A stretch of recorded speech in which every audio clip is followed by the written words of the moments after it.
ఓం శాంతి 22/3/2024 మధురమైన పిల్లలు, ఎంత సమయం లభిస్తే అంత సమయం అంతర్ముఖులుగా ఉండేందుకు పురుషార్థం చేయండి. బాహ్యముక్తలోకి రాకండి. అప్పుడే పాపాలు అంతమవుతాయి. ప్రశ్న: బాబా పిల్లలందరికీ నేర్పించే ఎక్కే కళ యొక్క పురుషార్థం ఏమిటి? జవాబు: 1. పిల్లలు ఎక్కే కళలోకి వెళ్లాలంటే బుద్ధియోగాన్ని ఒక్క తండ్రితో జోడించండి. ఫలానా వారు ఇలా ఉన్నారు, వీరిలా చేస్తారు, వీరిలో ఈ అవగుణాలున్నాయి. ఈ విషయాల్లోకి వెళ్లాల్సిన అవసరం లేదు. అవగుణాలను చూడడం నుండి ముఖాన్ని తిప్పేసుకోండి. 2. ఎప్పుడు కూడా చదువుపై అలగకండి. మురళిలో మంచి మంచి పాయింట్లేవైతే ఉంటాయో వాటిని ధారణ చేస్తూ ఉండండి. అప్పుడే ఎక్కే కళ ఏర్పడగలదు. ఓం శాంతి. ఇప్పుడిది జ్ఞానం క్లాస్ మరియు ఉదయం యోగం క్లాస్ ఉంటుంది. ఇది ఏ యోగము అన్నది చాలా బాగా అర్థం చేయించాలి. ఎందుకంటే చాలా మంది మనుషులు హఠయోగంలో చిక్కుకుని ఉన్నారు. ఆ హఠయోగాన్ని మనుషులు నేర్పిస్తారు. ఇది రాజయోగం. దీనిని పరమాత్మ నేర్పిస్తారు. ఎందుకంటే రాజయోగాన్ని నేర్పించేందుకు రాజులైతే ఎవరూ లేరు. ఈ లక్ష్మీనారాయణులు భగవతి భగవానులు. వారు రాజయోగాన్ని నేర్చుకున్నారు కావుననే భవిష్యత్తులో భగవతి భగవానులుగా అయ్యారు. ఇది పురుషోత్తమ సంగం యుగం గురించి వివరణ. దీనిని పురుషోత్తమ యుగమని అంటారు. ఇది పాత ప్రపంచం మరియు కొత్త ప్రపంచం మధ్యలో ఉంది. పాత మనుషులు మరియు కొత్త దేవతలు. ఈ సమయంలో మనుషులందరూ పాతగా ఉన్నారు. కొత్త ప్రపంచంలో కొత్త ఆత్మలు, దేవతలుంటారు. అక్కడ వారిని మనుషులని అనరు. వారు మనుషులే కాని దైవీ గుణాలు కలవారు. అందుకే వారిని దేవీ దేవతలు అంటారు. వారు పవిత్రంగా కూడా ఉంటారు. తండ్రి పిల్లలకు అర్థం చేయిస్తున్నారు. కామం మహాశత్రువు. ఇది రావణుడి మొట్టమొదటి భూతం. ఎవరైనా చాలా క్రోధం చేస్తుంటే నీవలా ఎందుకు బావుబావు చేస్తున్నావు అని అంటారు. ఈ 2 వికారాలు పెద్ద శత్రువులు. లోభం మోహం గురించి బావుబావు అని అనరు. మనుషులలో సైన్స్ అహంకారం కారణంగా ఎంత క్రోధముంది. అది కూడా చాలా నష్టదాయకమైనది. కామం యొక్క భూతము ఆది మధ్యాంతాలు దుఃఖమునిస్తుంది. ఒకరిపై ఒకరు కామఖడ్గాన్ని ఉపయోగిస్తారు. ఈ విషయాలన్నింటినీ అర్థం చేసుకుని ఇతరులకు అర్థం చేయించాలి. మీరు తప్ప తండ్రి నుండి వారసత్వాన్ని తీసుకునే సత్యమైన దారిని ఇంకెవరూ తెలియచేయలేరు. పిల్లలైన మీరే అది తెలియచేయగలరు. అనంతమైన తండ్రి నుండి ఇంత పెద్ద వారసత్వం ఎలా లభిస్తుంది? ఇది ఎవరికైనా అర్థం చేయించలేకపోతే తప్పకుండా చదువుపై ధ్యాస లేనట్లే, బుద్ధియోగం ఎటో భ్రమిస్తూ ఉన్నట్లే. ఇది యుద్ధ మైదానం కదా. ఇది సహజమైన విషయమని ఎవరూ భావించకండి. మనసులో తుఫానులు లేక వికల్పాలనేవి లెక్కలేనన్ని వద్దనుకున్నా కానీ వస్తూ ఉంటాయి. ఇందులో తికమక పడకూడదు. యోగబలం ద్వారానే మాయ పారిపోతుంది. దీనికి ఎంతో పురుషార్థం చేయవలసి ఉంటుంది. వ్యాపార వ్యవహారాలలో ఎంతగానో అలసిపోతారు. ఎందుకంటే దేహాభిమానంలో ఉంటారు. దేహాభిమానం కారణంగా ఎంతగానో మాట్లాడవలసి ఉంటుంది. తండ్రి అంటారు, దేహీ అభిమానులుగా అవ్వండి. దేహీ అభిమానులుగా అవ్వడం ద్వారా బాబా ఏదైతే అర్థం చేయిస్తారో దానినే ఇతరులకు కూడా అర్థం చేయిస్తారు. స్వయాన్ని ఆత్మగా భావిస్తూ తండ్రిని స్మృతి చేయండి. పిల్లలు బాహ్యముఖులుగా ఉండకూడదు, అంతర్ముఖులుగా ఉండాలి అని బాబాయే శిక్షణ ఇస్తారు. ఎక్కడైనా బాహ్యముఖిగా ఉండవలసి వచ్చినా కాని ఎంత ఖాళీ దొరికితే అంత ప్రయత్నించి అంతర్ముఖిగా ఉండాలి. అప్పుడే పాపాలు అంతమవుతాయి. లేకపోతే పాపాలు కూడా అంతం అవ్వవు. అలాగే ఉన్నత పదవిని కూడా పొందరు. జన్మ జన్మాంతరాల పాపాలు శిరస్సుపై ఉన్నాయి. అందరికన్నా ఎక్కువ పాపాలు బ్రాహ్మణులవే. వారిలో కూడా నంబర్వారుగా ఉన్నారు. ఎవరైతే ఎంతో ఉన్నతంగా అవుతారో వారే పూర్తిగా నీచులుగా కూడా అవుతారు. ఎవరైతే యువరాజుగా అవుతారో వారే మళ్ళీ బికారిగా కూడా అవ్వవలసి ఉంటుంది. డ్రామాను బాగా అర్థం చేసుకోవాలి. ఎవరైతే మొదట వస్తారో వారు మళ్ళీ చివర్లో వస్తారు. ఎవరైతే మొదట పావనంగా అవుతారో వారే మొదట పతితులుగా అవుతారు. తండ్రి అంటారు, నేను కూడా ఇతని అనేక జన్మల అంతిమంలో వస్తాను. అది కూడా ఎప్పుడైతే ఇతను వానప్రస్థ అవస్థలో ఉంటారో అప్పుడే వస్తాను. ఈ సమయంలో చిన్న పెద్ద అందరిదీ వానప్రస్థ అవస్థ. సర్వుల సద్గతిని చేసేవారు అన్న గాయనం కూడా తండ్రికి ఉంది. అది పురుషోత్తమ సంగం యుగంలోనే జరుగుతుంది. ఈ పురుషోత్తమ సంగం యుగాన్ని కూడా గుర్తుంచుకోవాలి. ఏ విధంగా మనుషులకు కలియుగం గుర్తుందో అలా సంగమయుగం కేవలం మీకు మాత్రమే గుర్తుంది. మీలో కూడా నంబర్ వారుగా ఉన్నారు. చాలా మందికైతే తమ వ్యాపార వ్యవహారాలే గుర్తుంటాయి. బాహ్య విషయాల నుండి ముఖం తిప్పుకుని ఉన్నట్లయితే ధారణ కూడా జరుగుతుంది. అంత్యకాలంలో ఎవరైతే స్త్రీని స్మరిస్తారో అన్న ఒక నానుడి కూడా ఉంది. ఏ పాటలు లేక శ్లోకాలైతే చాలా బావుంటాయో, వేటికైతే మన జ్ఞానంతో సంబంధం ఉంటుందో వాటిని ఉంచుకోవాలి. ఉదాహరణకు, ఈ చీచీ ప్రపంచం నుండి తప్పకుండా వెళ్లాల్సిందే, నయనహీనునికి దారిని చూపించు ప్రభు మొదలైన ఇటువంటి పాటలను మీ వద్ద ఉంచుకోవాలి. సంగమయుగం గురించి ఏమీ తెలియని మనుషులే వీటిని తయారు చేశారు. ఈ సమయంలో అందరూ జ్ఞానమనే నేత్రం లేని అంధులుగా ఉన్నారు. ఎప్పుడైతే పరమాత్మ వస్తారో అప్పుడే వచ్చి దారిని చూపిస్తారు. ఒక్కరికి మాత్రమే చూపించరు కదా. ఇది వారి శివశక్తి సైన్యం. ఈ శక్తి సైన్యం ఏం చేస్తుంది? శ్రీమతంపై కొత్త ప్రపంచ స్థాపన చేస్తుంది. మీరు కూడా రాజయోగాన్ని నేర్చుకుంటారు. దీనిని భగవంతుడు తప్ప ఇంకెవ్వరూ నేర్పించలేరు. భగవంతుడు నిరాకారుడు. వారికి తమదంటూ శరీరం లేదు. మిగిలిన వారెవరైతే ఉన్నారో వారంతా శరీరధారులే. ఉన్నతోన్నతుడైతే ఒక్క తండ్రే. వారే మిమ్మల్ని చదివిస్తారు. ఇది మీకే తెలుసు. మీలో కూడా నంబరు వారుగా ఉన్నారు. మీరు వార్నింగ్ ఇవ్వాలి. పెద్ద పెద్ద వార్తాపత్రికల్లో ఇది వెయ్యాలి. మనుషులు ఏ యోగాన్నైతే నేర్పిస్తారో అది హఠయోగం. రాజయోగాన్ని ఒక్క తండ్రైన పరంపిత పరమాత్మే నేర్పిస్తారు. దాని ద్వారా ముక్తి, జీవన్ముక్తి లభిస్తుంది. హఠయోగం ద్వారా ఆ రెండూ లభించవు. అది హఠయోగం. అది పరంపరగా నడుస్తూ వస్తుంది. అది పురాతనమైనది. ఈ రాజయోగాన్ని కేవలం సంగమయుగంలో తండ్రి నేర్పిస్తారు. భాషణ చేసేటప్పుడు టాపిక్లు తయారు చేయాలి అని బాబా అర్థం చేయించారు. కాని అలా చెయ్యరు.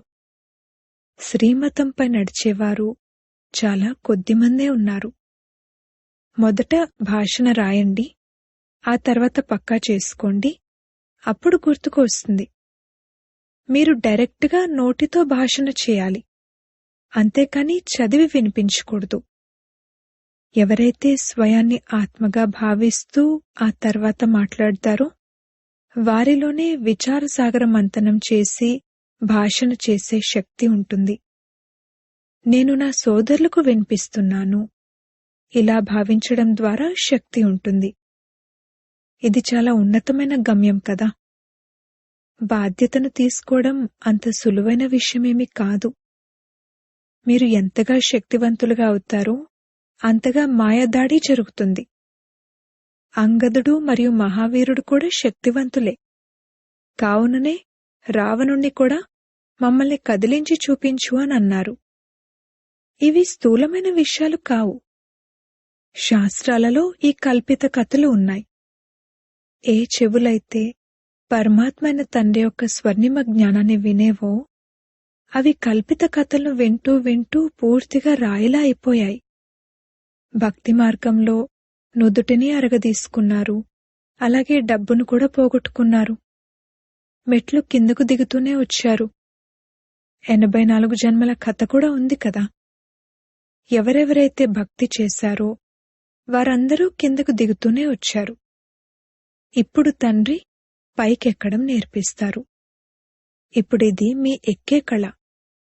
ఒకవేళ బుద్ధియోగాన్ని బాబాతో పాటు జోడించి ఉంచకపోతే తప్పకుండా కిందకే పడిపోతారు. బాబాను స్మృతి చేసినట్లయితే పైకెక్కుతారు. ఇందులో ఎంతో శ్రమ ఉంది. కాని పిల్లలు నిర్లక్ష్యం చేస్తారు. వ్యాపారాలలో పడి బాబాను మరియు జ్ఞానాన్ని మర్చిపోతారు. ఫలానా వారు ఇలా ఉన్నారు, ఇది చేస్తారు, ఈ బ్రాహ్మణి ఇలా ఉన్నారు, ఆమెలో ఈ అవగుణముంది అంటూ మాయ తుఫానుల్లోకి తీసుకువస్తుంది. అరే, అందులో మీకు పోయేదేముంది? సర్వగుణ సంపన్నులుగానైతే ఎవరూ అవ్వలేదు. ఎవరి అవగుణాలను చూడకుండా గుణాలను గ్రహించాలి. అవగుణాలను చూసినట్లయితే ముఖం తిప్పేసుకోండి. మురళి అయితే లభిస్తుంది. అది వింటూ ధారణ చేస్తూ ఉండండి. బాబా చెప్పిన ఈ విషయం పూర్తిగా యథార్థమైనది అని బుద్ధి ద్వారా అర్థం చేసుకోవాలి. ఏ విషయమైతే సరిగ్గా అనిపించదో దానిని వదిలేయాలి. చదువుపై ఎప్పుడూ అలగకూడదు. బ్రాహ్మణిపై లేక చదువుపై అలగడం అనగా బాబాపై అలగడం. ఇకప్పుడు సెంటర్కు రాని పిల్లలు ఎంతోమంది ఉన్నారు. ఎవరు ఎలా ఉన్నా కాని మీకు మురళీతో పనుంది. మురళి ఏదైతే వినిపిస్తారో దానిలోని మంచి మంచి పాయింట్లు ధారణ చేయాలి. ఎవరితోనైనా మాట్లాడటంలో అంత ఆనందం కలగకపోతే శాంతిగా మురళి విని వెళ్ళిపోవాలి. అంతేకాని మేమిక్కడికి రాము అని అలగకూడదు. నంబర్ వారుగా అయితే ఉన్నారు. ఉదయమే లేచి మీరు స్మృతిలో కూర్చుంటారు. అది కూడా చాలా మంచిది. బాబా వచ్చి సర్చ్ లైట్ ఇస్తారు. బాబా తమ అనుభవాన్ని వినిపిస్తారు. నేనెప్పుడైతే కూర్చుంటానో అప్పుడు అనన్యులైన పిల్లలెవరైతే ఉన్నారో ముందు వారు గుర్తుకొస్తారు. వారు విదేశాల్లో ఉన్నా, కలకత్తాలో ఉన్నా మొదట అనన్యులనే గుర్తు చేసుకుని సర్చ్ లైట్ ఇస్తాను. పిల్లలు ఇక్కడ కూర్చుని ఉన్నా కాని బాబా ఎవరైతే సేవ చేస్తారో వారిని స్మృతి చేస్తారు. మంచి పిల్లలు శరీరాన్ని వదిలి వెళ్తే వారి ఆత్మను కూడా తలుచుకుంటారు. ఎంతో సేవ చేసి వెళ్లారు కావున తప్పకుండా ఇక్కడే సమీపంలో ఏదైనా ఇంట్లో ఉంటారు. వారిని కూడా బాబా తలుచుకుని సర్చ్ లైట్ ఇస్తారు. వాస్తవానికి అందరూ బాబా పిల్లలే. కాని ఎవరెవరు మంచి సేవ చేస్తారు అనేది అందరికీ తెలుసు. బాబా ఇక్కడ సర్చ్ లైట్ ఇవ్వు అనంటే అప్పుడు ఇస్తారు. 2 ఇంజన్లున్నాయి కదా. ఇతను కూడా ఎంతో ఉన్నత పదవిని పొందుతారు కావున తప్పకుండా శక్తి ఉంటుంది. ఎల్లప్పుడూ శివబాబాయే చదివిస్తున్నారు అని భావించండి అని బాబా అంటారు కావున వారి స్మృతే ఉండాలి. ఇకపోతే ఇక్కడ 2 జ్యోతులున్నాయి అనైతే మీరు అర్థం చేసుకున్నారు. ఇంకెవర్లోనూ ఇలా 2 జ్యోతులు లేవు. కాబట్టి ఇక్కడ 2 జ్యోతుల సమ్ముఖానికి వస్తారు కావున బాగా రిఫ్రెష్ అవుతారు. ఉదయం సమయం చాలా మంచిది. స్నానం చేసి మేడ మీదకు ఏకాంతంలోకి వెళ్ళిపోవాలి. అందుకే బాబా పెద్ద పెద్ద మేడలను నిర్మించారు. ఫాదర్లు కూడా పూర్తిగా సైలెన్స్లోకి వెళ్తారు. తప్పకుండా వారు క్రైస్తునే స్మృతి చేస్తూ ఉండొచ్చు. వారికి గాడ్ గురించి తెలియదు. ఒకవేళ గాడ్ను కనుక స్మృతి చేస్తూ ఉన్నట్లయితే తప్పకుండా శివలింగమే బుద్ధిలోకి వస్తూ ఉండొచ్చు. వారు తమ నశాలో వెళ్తూ ఉంటారు. వారి నుండి ఆ గుణాన్ని గ్రహించాలి. దత్తాత్రేయుడు కూడా అందరి నుండి గుణాలనే గ్రహించేవాడని అతని గురించి అంటూ ఉంటారు. పిల్లలను మీరు కూడా నంబర్వార్ దత్తాత్రేయులు. ఇక్కడ ఏకాంతం చాలా బావుంటుంది. ఎంత కావాలనుకుంటే అంత సంపాదన చేసుకోవచ్చు. బయటైతే వ్యాపార వ్యవహారాలు గుర్తుకొస్తూ ఉంటాయి. 4 గంటల సమయం కూడా చాలా మంచిది. బయటికెక్కడికూ వెళ్లాల్సిన అవసరం లేదు. ఇంట్లో కూర్చునున్నారు, కాపలా కూడా ఉంది. యజ్ఞంలో కాపలా కూడా ఉంచాల్సుంటుంది. యజ్ఞంలోని ప్రతి వస్తువును సంభాళించాల్సుంటుంది. ఎందుకంటే యజ్ఞంలోని ఒక్కొక్క వస్తువు చాలా చాలా విలువైనది. అందుకే సేఫ్టీ ఫస్ట్, సురక్ష ఫస్ట్. ఇక్కడికెవరూ రారు.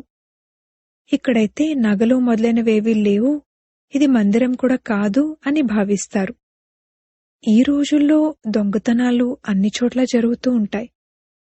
విదేశాల్లో కూడా పాత వస్తువులను దొంగలించి తీసుకువెళ్తారు.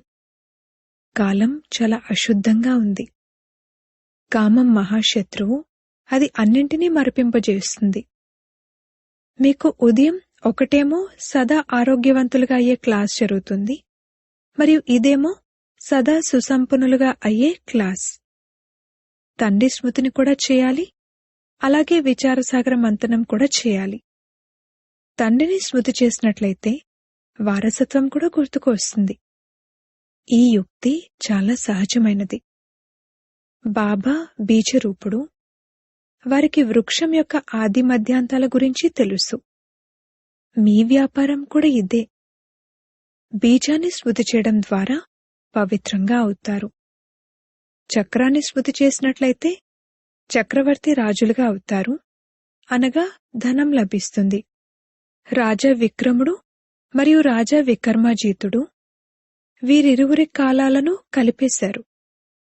రావణుడు వచ్చినప్పుడు విక్రమ కాలం ప్రారంభమైంది, తారీఖు మారింది. అది 1 నుండి 2500 సంవత్సరాల వరకు నడుస్తుంది. ఆ తర్వాతది 2500 సంవత్సరాల నుండి 5000 సంవత్సరాల వరకు కొనసాగుతుంది. హిందువులకైతే తమ ధర్మం గురించి తెలియదు. తమ అసలైన ధర్మాన్ని మరచి అధర్ములుగా అయిపోయింది ఈ ఒక్క ధర్మం వారే. ధర్మస్థాపకుణ్ణి కూడా మర్చిపోయారు. ఆర్య సమాజం ఎప్పుడు ప్రారంభమైంది అనేది మీరు అర్థం చేయించవచ్చు. ఆర్యులు అనగా సభ్యత కలిగిన వారు సత్యుగంలో ఉండేవారు. అనార్యులు సభ్యత లేనివారు ఇప్పుడు ఉన్నారు. ఇప్పుడు బాబా వచ్చి మిమ్మల్ని తీర్చిదిద్దుతారు. మీ బుద్ధిలో మొత్తం చక్రమంతా ఉంది. మంచి పురుషార్థులు ఎవరైతే ఉన్నారో వారికి స్వయమూ తెలుసు, మరియు ఇతరుల చేత కూడా పురుషార్థం చేయిస్తారు. బాబా పేదల పాలిటి పెన్నిది. పల్లెటూరు వారికి సందేశాన్ని ఇవ్వాలి. 6 చిత్రాలు చాలు. 84 జన్మల చక్రం యొక్క చిత్రం చాలా బావుంది. దానిపై చాలా బాగా అర్థం చేయించండి. కాని మాయ ఎంతటి ప్రబలమైందంటే అది అన్నింటినీ మరిపింపజేస్తుంది. ఇక్కడైతే 2 లైట్లు కలిసి ఉన్నాయి. ఒకటేమో బాబాది మరియు ఇంకొకటి ఇతనిది. రెండూ చాలా శక్తివంతమైనవే. కాని ఇతనంటారు, మీరు ఆ ఒక్క శక్తివంతమైన లైట్నే పట్టుకోండి. పిల్లలందరూ ఇక్కడకు పరిగెత్తుకుంటూ వస్తారు. ఇక్కడ డబల్ లైట్ ఉందని భావిస్తారు. బాబా సమ్ముఖంగా వినిపిస్తారు. నీ నుండే వినాలి, నీతోనే మాట్లాడాలి అన్న గాయనముంది. కాని అలాగని ఇక్కడే కూర్చుండిపోవడం కాదు. 8 రోజులు చాలు. ఒకవేళ ఇక్కడే కూర్చోబెడితే లెక్కలేనంత మంది అయిపోతారు. డ్రామానుసారంగా అంతా నడుస్తూ ఉంటుంది. కాని మీకు ఆంతరిక సంతోషం ఎంతగానో ఉండాలి. ఎవరైతే తమ సమానంగా తయారు చేస్తారో వారికి ఆ సంతోషం ఉంటుంది. ప్రజలను తయారు చేస్తేనే రాజులుగా అవుతారు. పాస్పోర్ట్ కూడా కావాలి. బాబానెవరైనా అడిగితే బాబా వెంటనే అంటారు, మిమ్మల్ని మీరు చూసుకోండి, నాలో ఏ అవగుణాలున్నాయి. స్తుతి, నింద అన్నింటినీ సహించవలసి ఉంటుంది. యజ్ఞం నుండి ఏది లభిస్తే అందులో సంతోషంగా ఉండాలి.